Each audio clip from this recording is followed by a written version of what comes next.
So let's Mhm. imagine you're on the track now. I'm really intrigued because you mentioned some of the ovals are got pavement on them, I think you said, and the others are sort of dirt. How do you Yes, adapt your driving style between those two? Is there a big difference? there is. There is a really big difference. Some of the overlap from maybe going from a pavement track to going to a dirt track is sometimes after as the night goes on when you're racing dirt, the dirt will kind of wear away, if you will, and then it will get down to like the pavement base of the track. And we kind of refer that to like the track slickening off, to where you have to drive the racetrack more so like a pavement car. So that's into play two different driving styles. But really the dirt specifically, there's multiple driving styles within that one dirt surface that you could have. Because the track consistently changes on dirt throughout the night to where you have to adjust your technique each time you're on the track. So it's definitely more technical. Um, Definitely test the driver's experience more so. Um, and I think there's a lot more that goes into the dirt racing and the pavement racing. Some people might want to debate on that, but I guess it just depends on what background you come from. But there is overlap in ways, but at the same point in time, they're both just so different. They're both beasts of their own.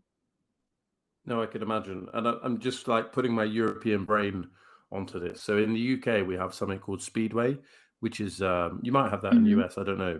But yeah, exactly right. Little motorbikes. I don't think they have brakes, and you can always see that back wheel kicking out. Like it looks like they're driving straight the whole time, but the back wheel's taking them around the corner. So when you're on dirt, are you drifting? Are you doing a flick? Like how are you rotating the car through the turn?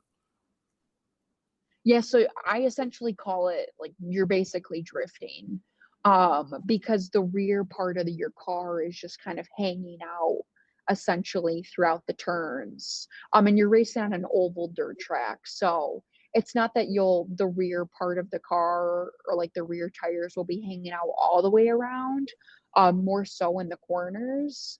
But yeah, you are basically drifting essentially all around the racetrack.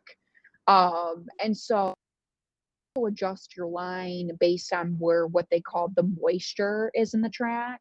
And you can kind of find, and like what I mean by moisture is where the car is going to want to grip up on the racetrack, to where you're not kind of spinning out per se, or causing an accident, or so on and so forth. So there's definitely there's a lot of like technicalities and a lot of like technical points that go into the dirt racing. So if you're ever in the States, definitely feel free to reach out and we'll have to get you to a dirt track.